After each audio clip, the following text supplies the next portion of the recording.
예수를 만난 다음에 그것이 다 소용없는 일이라는 걸 알았기 때문에 머리를 깎는 거예요. 이제 지난날 내가 봉사 열심히 한 것이 사실은 마귀의 앞잡이 노릇한 거였구나라는 걸 깨달은 거예요. 이게 사망을 퍼뜨리는 레비, 대제사장, 율법자 그런 사람들한테 가서 죽은 자들 앞에 가서 날마다 시체나 염이나 해주는 그 일밖에 날 안고 다녔구나. 이걸 깨달은 것이죠. 이제는 나의 부정을 다 벗기 위해서 머리를 새로 깎고 나서는 새로 기르는 거예요. 그래서 이제 고린도전서 보면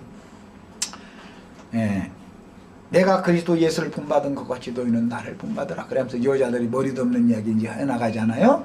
그럼 뭐예요? 나는 이제는 나시린으로서 내 위에 그리스도가 계시고 내 위에 주님이 계신데 이제는 내가 방자에 함부로 행하지 못한다. 이제 이런 걸 너희는 본받아라. 이제 그 얘기를 해나가는 거예요. 그러니까 이제 그 신약에 이제 그런 얘기도 읽을 때 사람들이 뭐 남자 여자 이거에 대한 구분을 못하기 때문에 성경을 모르니까 그냥 형제에 가면 그냥 자매님들 그냥 수건 그냥 덮어 씌우느라고 성경에 수건을 벗은 얼굴로 주님의 뭘 맞대고 보라고 그랬지 수건을 씌우라는 말이 어디가 있어. 자꾸 수건을 쓰라고 그냥 굉장히 거룩한 것처럼 우리 형제 자매님들은 다 이런 말씀을 통해서 수건을 다 벗은 얼굴로 하나님의 얼굴을 다 맞대고 볼 수 있을 만큼 장성한 자들이 다 되시기를 바라요. 어린아이 때는 희미하게 보이기 때문에 뭐든지 말씀을 이렇게 혼잡하게 깨닫기 마련이에요. 그러나 사람이 장성한 자가 되면 주님의 얼굴을 맞대고 볼 수 있게 되는 것이기 때문에 어린아이 때의 일은 이제 다 잊어버리시길 바랍니다. 자, 이제 누가복음 본문으로 갑니다.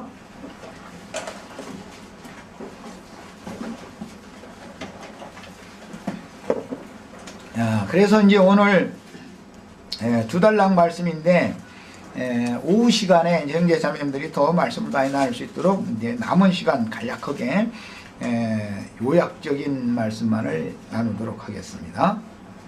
건윤곽은 지금 모세의 율법을 행하는 이야기부터 시작해서 모세의 율법에 따른 모든 규정들을 다 행하고 돌아간 이야기까지 이제 오늘 지금 제가 율법의 증거들을 이제 말씀을 드렸던 거예요.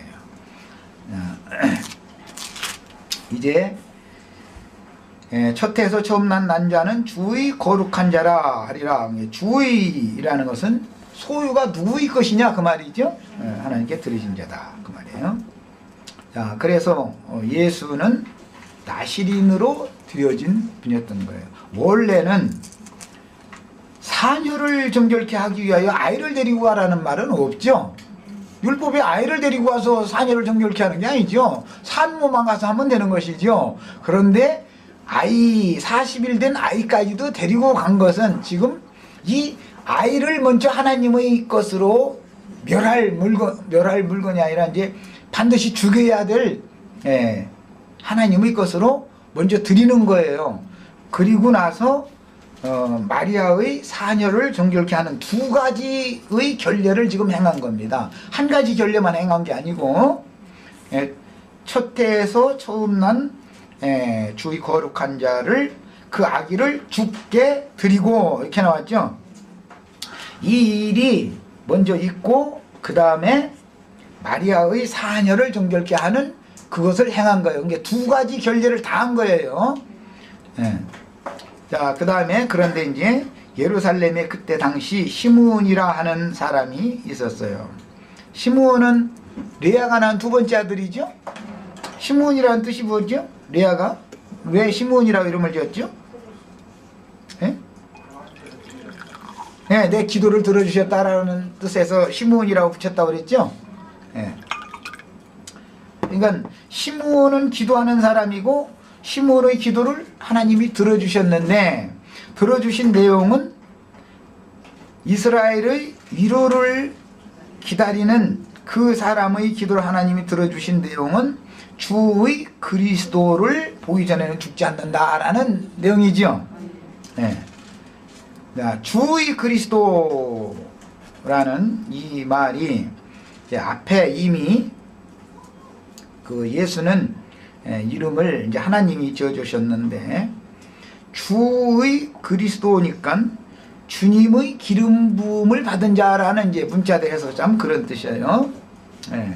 그 그리스도라는 말은 신약에 사용하고 구약 시대에는 메시아라고 그러죠. 메시아. 메시아라는 말은 기름 부음 받은 돌이라는 뜻입니다. 원래가 돌, 기름 부음 받은 돌. 누가 이 돌에다가 기름을 부어 세웠죠? 야곱이 돌베개하고 깊이 잠들었다가 그 이튿날 새벽에 일찍 깨나가지고 그 돌에다 기름을 부어서 세웠죠. 그 돌을. 그래서 구약시대에 메시아라는 말은 기름 부음 받은 돌이라는 뜻이에요. 그러니까 이제 그 기름 부음 받은 돌은 반석이신 그리스도죠. 기름 부음을 받기 전에는 죽은 돌이지만 거기다가 기름을 부으면 하나님의 생명의 성령이 임했기 때문에 산돌이 되는 거예요. 그런 개념이에요. 이 그리스도라는 말은 신약에 와서는 구약시대에는 왕이나 제사장이나 선지자를 세울 때는 관유로 이렇게 기름을 부어서 위임을 한 데서 이제 오는 말이에요. 그런데 주의 그리스도는 예수 그리스도를 말하는 겁니다. 자, 예수라는 그 이름의 뜻은 하나님의 구원자라는 뜻이죠. 여호수아와 같은 그런 구약시대의 용어로 자면 같은 뜻입니다.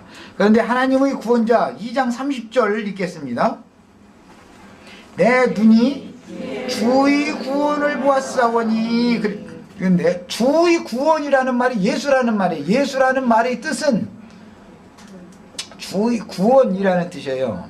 예수, 주의 구원. 그러니까 예수를 보면 주의 구원을 본 거죠. 자, 예수라는 이름이 3장 6절 읽겠습니다. 3장 6절.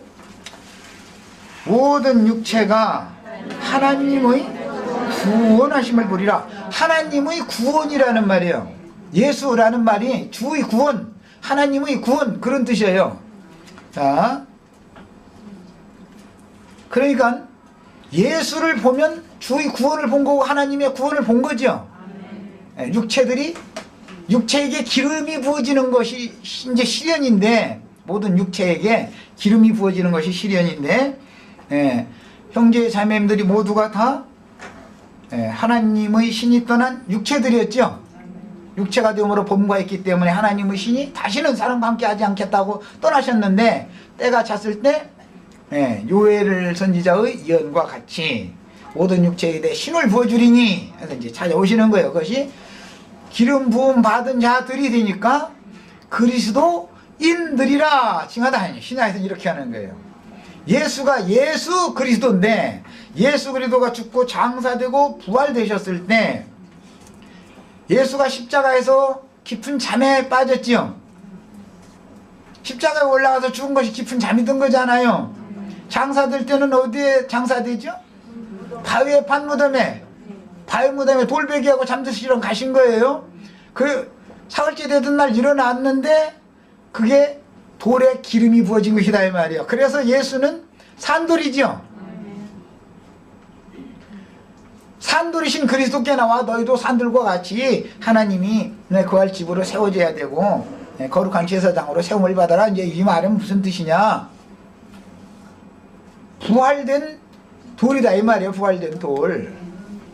예수님이 죽고 장사될 때 그래서 바위에 판 무덤에, 그래서 반드시 그래서 바위에 판 무덤에 장사돼야 되는 거예요. 제가 전에 저기 이제 인터넷상에 어떤 분들하고 이제 대화를 나누면서 바위에 판 새 무덤에 장사되는 거 이치를 모르는 사람은 부활을 알 수가 없는 거다. 십자가에서 백날 떠들어도 우리는 십자가만 믿는 사람이 아니다. 이런 얘기하면은 기성교회에서는 이런 얘기가 처음 들려주는 얘기이기 때문에 이해가 안 되죠.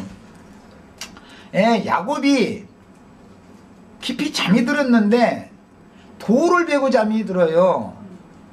그것을 실현하는 것은 예수님이 못 박혀 죽었는데 바위에 판 무덤에, 돌 무덤에 들어가는 거죠.